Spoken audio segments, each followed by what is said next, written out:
The subject of virgins in the Philippines has actually come up fairly regularly over the years. Conversations, in fact, a conversation I just had yesterday at length with a viewer that came over to visit. And we had some good lunch, good conversation. But over the years, I've gotten PMs and seen comments on the whole topic of virgins in the Philippines. Now, first we have to kind of put this into a proper framework. In the West, when you think of a virgin girl, probably the first thing that comes into your mind is a girl that's like 17, 18, who hasn't even kissed a boy yet. Nowadays, even that is kind of a stretch. But in the Philippines, and I know this may challenge whatever you've heard from other sources, but I'm telling you this is the reality, is in the Philippines, you may go about your dating, social calendar activities, and you may come across a Filipina who is not lying to you. She is in truth a virgin, never been kissed. That's kind of the phrase they use here. Never been kissed, never been intimate with any man, and she may already be in her mid-20s. Now, I know you may think, oh, that's impossible. They got to be lying. I'm telling you, once you understand where they're coming from, it starts to make sense. And again, you have to remember not only the culture, but also the financial dynamics is what makes part of this possible. Now, in the West, women have a whole lot of freedom. I mean, even at 14, 15, 16 years old, they're spending the night at their girlfriend's house, or they're going to parties with their high school, or whatever it is they do, hang out and, I don't know, skateboard. But they have a whole lot of freedom.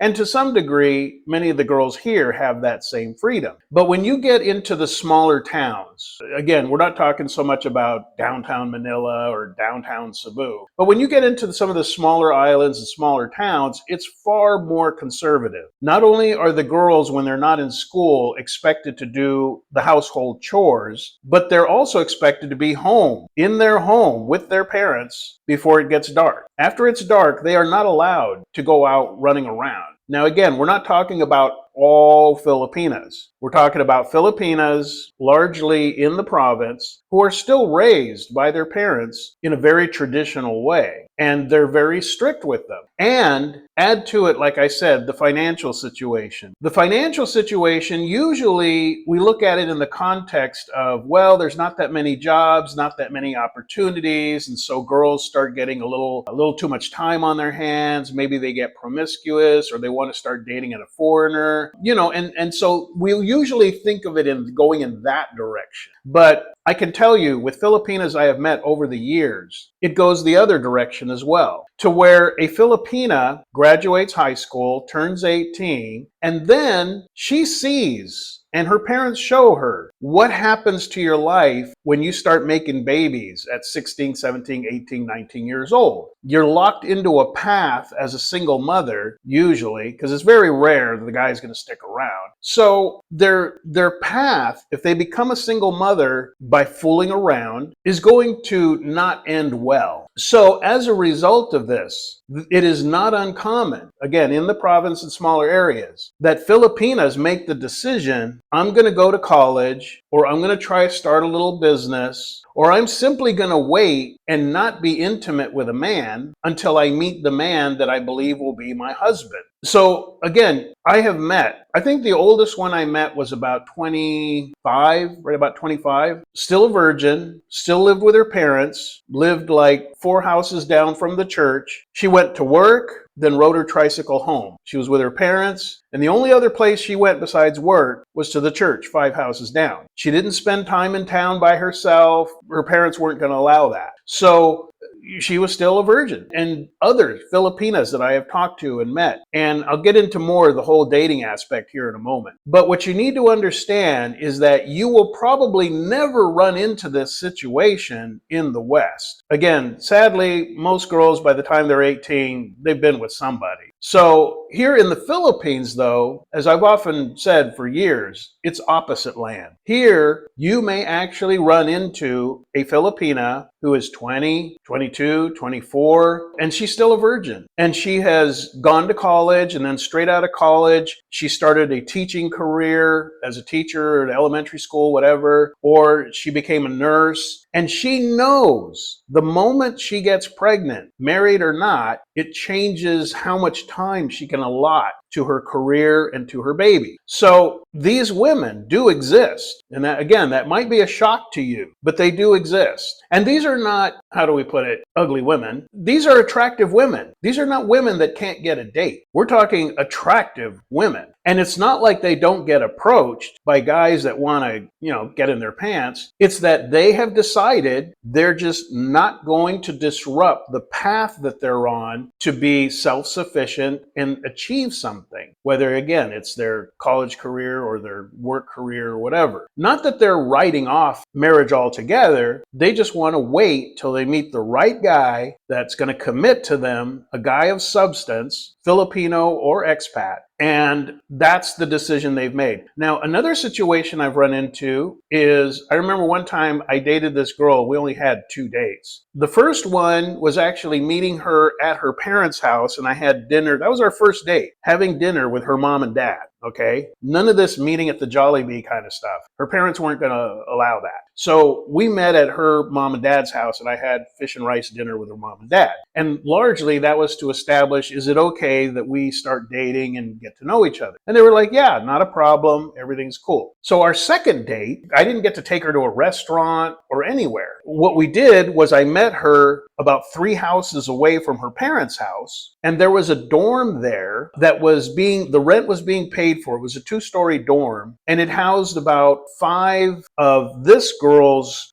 friends and cousins. Now, her aunt was paying the rent. Her aunt was married to an expat living in the United States. She had plenty of money. So the deal was, and this is kind of nice for the aunt to do, the aunt had told, her sister and any of the nieces and nephews, here's the deal. I will pay the rent on this 2-story apartment, and we'll kind of use it like a dorm so that my nieces and nephews can go to college, make something of themselves. She was willing to pay the tuition for the nieces and nephews, but her rule was none of the nephews get any girl pregnant, and none of the nieces, including her, get pregnant. Because the second they got pregnant or made a baby, she cut off their money. They're on their own. They screwed up the plan. Their plan was supposed to be graduate college and make something of themselves. And she would pay for it, but her rule was don't get pregnant. So I meet this girl, and our second date, we go to the dorm. So we're basically with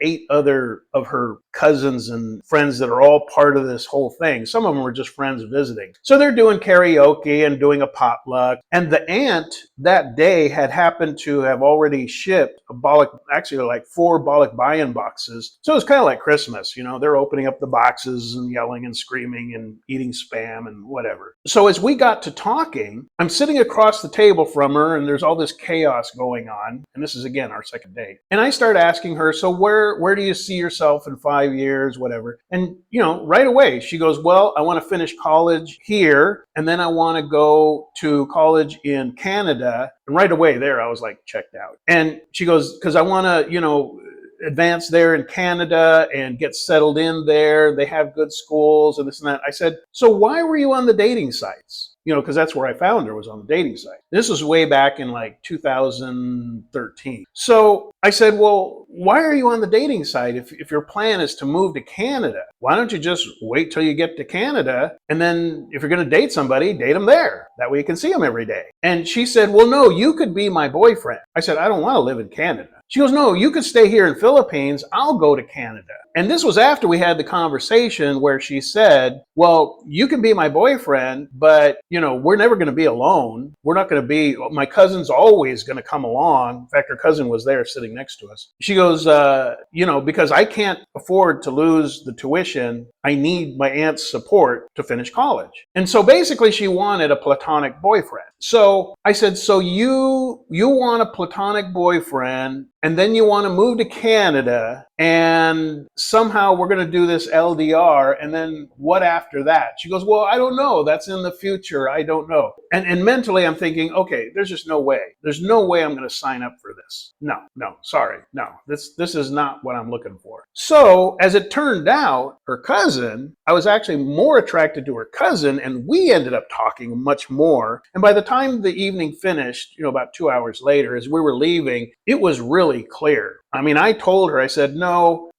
maybe that'll work out with somebody else, but not me. I'm not going to have a girlfriend that's in Canada. That does not work for me. So once I told her that, she was cold as a fish. She didn't want to talk. It was like, okay, so you're not going to sponsor me in addition to my aunt. So she lost all interest. But meanwhile, I'm having all this conversation with her cousin. So as we were leaving, the one I originally dated was in front of us, and I'm walking behind with the cousin. And I turned to her and I said, well, obviously this is not working out. What about you? I mean, are you free? Are you single? She was single. And I said, well, give me your number and why don't we just chat and see where it goes? And she thought about it a minute and she goes, no, I don't want dramas with my cousin. Because if I date you, even though she doesn't want you, it's going to be too much drama. And I was like, okay, I can understand that, but it was worth a shot. Kind of a shame too, because she was like 5'7", 5'8", tall for a Filipina. So that's one motivation that you will find behind the existence of a Filipina in her early 20s, maybe even her mid-20s, and she's still a virgin. And again, I know that might be just impossible to comprehend. If you've never seen it, you never met one, but I've met quite a few over the last 12 years. I'm telling you, they do exist. Now, I'll wrap up with this. I've mentioned in the past that there's two kinds of dating. There's recreational dating, where you're just meeting women, you're just having fun, you're just, hey, you wanna go out, you wanna do this, you wanna do that. It's just for fun. It's recreational dating. You just want some company. You're not looking for a relationship. You're just looking for some good company. No commitments. If you want to go date somebody else, go ahead. We have nothing exclusive. So we're non-exclusive. So that's one type of dating, recreational dating. And then I've said there's the other kind of dating, what's called the stage 2 dating. That's where you're dating with the intent of finding somebody that you could build a long-term relationship with. The dating process is a screening process where you go on 1 or 2 dates and you ask yourself, is this somebody I really want to keep seeing, somebody I want to keep in my life for the long term, somebody that if it works out and we're still getting along, groovy for like a year from now, that I might actually consider marrying her, And again, I've always said, wait a year. Know them in person for a year before you even start contemplating a proposal.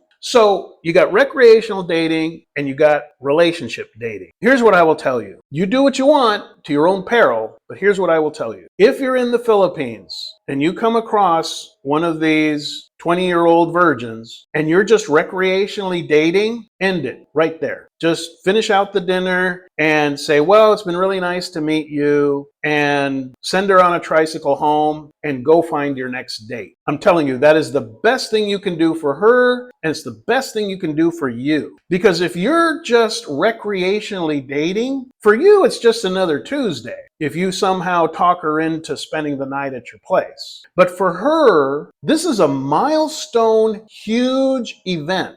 This is the first time that she'll have been with a man. And there's something in there still about women. They would like to stay and marry and be the rest of their life with just the one man that they've been with. And no matter what she says, I'm telling you, emotionally, if you intimately connect with this woman, she's going to want commitment. And you're over here just recreational dating. I'm telling you, you're going to cause sorrow and heartache to her, and you're, in a way, going to kind of have to harden yourself to ignore it. Don't do it. If you find out she's a virgin and she's not a player, she wants to finish out whatever plan she has, or even if she's not going to college, she's saving herself for marriage. Leave her alone. Move on. Go find some other girl. There's plenty of Filipinas around that they're just looking for a good time. They don't want a husband. They don't want a boyfriend. They're just party girls. They're everywhere. You can find one. Now, if you're looking for a relationship leading to marriage, even still, when you find out you're sitting across the table from a 20-year-old virgin, take it slow. Take it slow, because you have not spent a year with this woman yet. You don't know that you're going to marry her. So you need to take it slow, because once you cross that line with her, she will have expectations. Especially if you're sitting there telling her, well, you know, I'm looking for the right woman. I'm looking for someone to settle down with. I'm telling you, if you take her home and then a week, 2 weeks later, you're telling her, you know, this just isn't, it's not you, it's me, and then,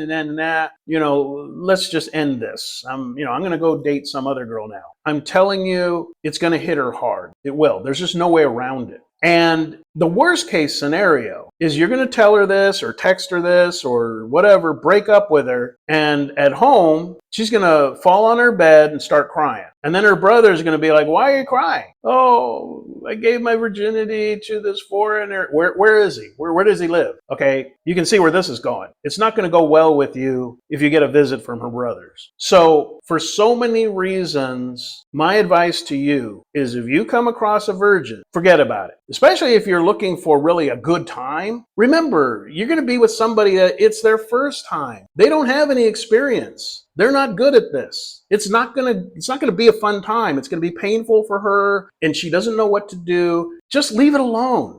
Let her find the man that she's going to commit to, and then they can take their time and you know, she can ease into it and all that with the man she loves, the man she's going to marry. I can't emphasize it strongly enough. If you run into a Filipina in her 20s who's still a virgin, my strong recommendation to you, give it a hard pass. Politely just tell her, well, you know, I'm looking for a different type of girl, and I'm not ready to settle down. I'm not ready to commit to a relationship. I think you should just stick with your plan. Continue with your college, continue with your career, wait till you find the right guy, you're a sweet woman, and then leave. Because if you don't, I'm telling you, you're just sticking your head into a pot of fire. It's not going to end good. Definitely not for her, and possibly not for you.